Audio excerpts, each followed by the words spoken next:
நேயர்களே, நாடாளுமன்ற தேர்தல் திருவிழா நாடெங்கும் பல்வேறு பகுதிகளிலும் தொடர்ந்து நடைபெற்று வருகிறது. தமிழகம் உள்ளிட்ட பிராந்தியங்களில் முதல் கட்டம் ஏற்கனவே நடந்து முடிந்த நிலையில் இரண்டாம் கட்ட தேர்தல் நாளை நடைபெற இருக்கிறது. ஆனால் முதல் கட்டத்தை ஒப்பிடும்போது இந்த இரண்டாம் கட்ட தேர்தல் களமானது, இந்த பிரச்சார களமானது சர்ச்சைகளுக்கும் பரபரப்புக்கும் பஞ்சமே இல்லாமல் போயிட்டு இருக்கு. இதுக்கெல்லாம் என்ன காரணம் என்பதை இந்த தொகுப்பில் பார்க்க இருக்கிறோம். என்னென்ன விஷயங்கள் பிரதானமாக பேசப்பட்டிருக்கின்றதை பார்க்க இருக்கிறோம். அதற்கு முன்னாடி இந்த இரண்டாம் கட்ட தேர்தல் எந்தெந்த தொகுதிகளில் நடக்கிறது அப்படின்னு பார்த்துடலாம். எந்தெந்த மாநிலங்கள்னு முதல்ல கேரளாவில் 20 தொகுதிகள், மொத்தம் 20லையும் ஒரே கட்டமாக நாளை நடக்க இருக்கிறது.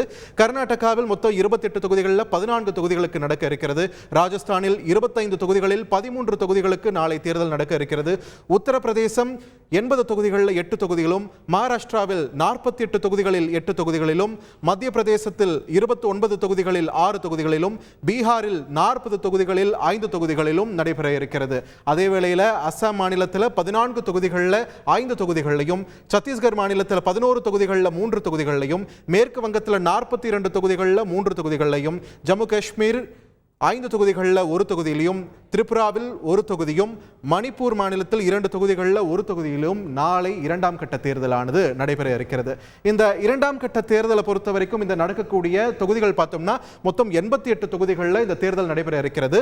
2019 தேர்தல் நிலவரப்படி பார்க்கும்போது இந்த 88 தொகுதிகளில் 61 தொகுதிகள் தேசிய ஜனநாயக கூட்டணி கட்சிகளின் வசம் இருக்கிறது. 22 தொகுதிகள் இந்தியா கூட்டணி சார்ந்த கட்சிகளிடம் இருக்கிறது. 5 தொகுதிகள் மற்ற கட்சிகளிடம் இருக்கிறது. சோ ஏற்கனவே களம் பாஜக கூட்டணிக்கு சாதகமாக இருக்கிறத பார்க்க முடிகிறது. தேர்தலுக்கு முந்தைய கருத்து கணிப்புகளும் பாஜகவிற்கு சாதகமான ஒரு சூழலை தான் காட்டியது. அதனால தான் அதை வைத்துதான் ஒரு தேர்தல் நேரத்திற்கான ஒரு முழக்கத்தை தேசிய ஜனநாயக கூட்டணி முன்னெடுத்தது. அப்கி பார் 400 பார், அதாவது இந்த முறை 400ஐ தாண்டுவோம் அப்படின்ற ஒரு தேர்தல் முழக்கம் பலமாக முதல் கட்ட தேர்தல் பிரச்சாரத்தின் போது ஒலித்துக் கொண்டிருந்தது. ஆனா இரண்டாம் கட்ட தேர்தல் பிரச்சாரத்தில் ஒரு சிறிய மாற்றம். இந்த 400 பார் அப்படின்ற ஒரு முழக்கம் கொஞ்சம் கொஞ்சமாக வலுவிழக்கிறத பார்க்க முடிகிறது. பெரிய அளவில் அதை கேட்க முடியல இந்த முறை இந்த இரண்டாம் கட்ட தேர்தல் பிரச்சாரத்தில். ஸோ முதல் கட்ட தேர்தல் முடிந்த உடனே ஏன் இந்த மாற்றம்? அப்படி ஒரு இன்டர்னல் சர்வீஸ் இந்த கட்சிகளாக எடுப்பாங்களே, அதில் வேற ஏதேனும் தெரிய வந்திருக்கிறதா?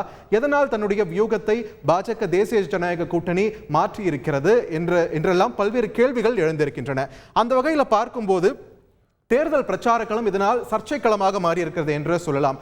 முக்கியமாக சொல்லணும்னா மிகப்பெரிய சர்ச்சையா மாறி இருக்கிறது பிரதமருடைய ஊடுருவாளர்கள் என்ற பேச்சு. ராஜஸ்தான் மாநிலம் பன்ஸ்வாரா தொகுதியில் நடந்த தேர்தல் பிரச்சார கூட்டத்தில் பிரதமர் முன்வைத்த பல்வேறு கருத்துக்கள் தேசிய அளவில் விவாத பொருளாகவும் சர்ச்சையாகவும் மாறி இருந்தது. அதே மட்டும் இல்லாமல் தாலி சென்டிமெண்டில் பாஜக கைவிரிக்கிறது அப்படின்ற ஒரு குற்றச்சாட்டு அந்த பிரச்சாரத்தை தொடர்ந்து ஏற்பட்டிருந்தது. இடஒதுக்கீட்டில் SC STக்கு இருக்கக்கூடிய இடங்களை காங்கிரஸ் பறிக்க பார்க்கிறது, இஸ்லாமியர்களுக்கு கொடுக்க பார்க்கிறது அப்படின்ற ஒரு பிரச்சாரத்தில் ஒரு கருத்து முன்வைக்கப்பட்டது. அது ஒரு 20 வருஷத்துக்கு முன்னாடி ஆந்திராவில் நடந்த ஒரு சம்பவத்தை இப்பொழுது இன்னுமே கூட அது ஒரு கேஸ் போயிட்டு இருக்கக்கூடிய நிலையில அதை தேர்தல் பிரச்சாரத்தில் உபயோகப்படுத்துகிறார்கள். அது உண்மை இல்லை அப்படின்ற ஒரு விளக்கத்தை அந்த பக்கம் காங்கிரஸ் கொடுத்துட்டு இருக்கு. இந்துக்களின் சொத்துக்கள் பறிமுதல் செய்யப்பட்டு அது முஸ்லிம்களுக்கு வழங்கப்படும் அப்படின்ற ஒரு குற்றச்சாட்டும் பாஜக தரப்பிலிருந்து முன்வைக்கப்படுகிறது.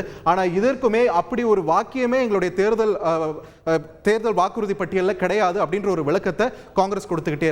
அதாவது ஆட்சியில் இருக்கக்கூடிய கட்சி மீது எதிர்க்கட்சிகள் தாக்குதல் தொடுக்கும், அதை ஆட்சியில் இருக்கிறவங்க டிஃபெண்ட் பண்ணுவாங்க. இதுதான் வழக்கமா நம்ம தேர்தல் பிரச்சார களத்தில் பார்க்கக்கூடிய ஒரு நிலவரம். இந்த முறை அப்படியே தலைகீழாக மாறி இருக்கிறது. தொடர்ந்து பாஜக தான் தாக்குதல்களை தொடுத்துக் கொண்டிருக்கிறது. அந்த பக்கம் காங்கிரஸ் டிஃபெண்ட் பண்ணிக்கிட்டே தான் இருக்காங்க. இந்த நிலையில பிரதமரை சந்திக்க அவகாசம் கூட கேட்டிருக்கிறார் காங்கிரஸ் தலைவர். இந்த நிலையில பாஜக மற்றும் காங்கிரஸ் இரு கட்சிகளுக்கும் நோட்டீஸ் அனுப்பி இருக்கிறது. தேர்தல் ஆணையம் 29ஆம் தேதிக்குள் இந்த பேச்சுகள் குறித்து விளக்கம் அளிக்க வேண்டும் அப்படின்ற நோட்டீஸ் ஆனது அனுப்பப்பட்டிருக்கிறது. வழக்கமா இந்த மாதிரி வெறுப்பு பேச்சு புகார்கள்லாம் வரும்போது சம்பந்தப்பட்ட தலைவர்கள் பேர்ல தான் அந்த நோட்டீஸ் ஆனது போகும். ஆனா இந்த முறை சற்று வித்தியாசமாக சம்பந்தப்பட்ட தலைவர்களான நரேந்திர மோடி அவர்கள் மீதும் சரி, ராகுல் காந்தி அவர்களுடைய பேரும் குறிப்பிடாமல் அந்த சம்பந்தப்பட்ட கட்சிகளுடைய தலைமைக்கு இந்த நோட்டீஸ் ஆனது போயிருக்கிறது அப்படின்றத இங்க பார்க்க வேண்டியதா இருக்கிறது.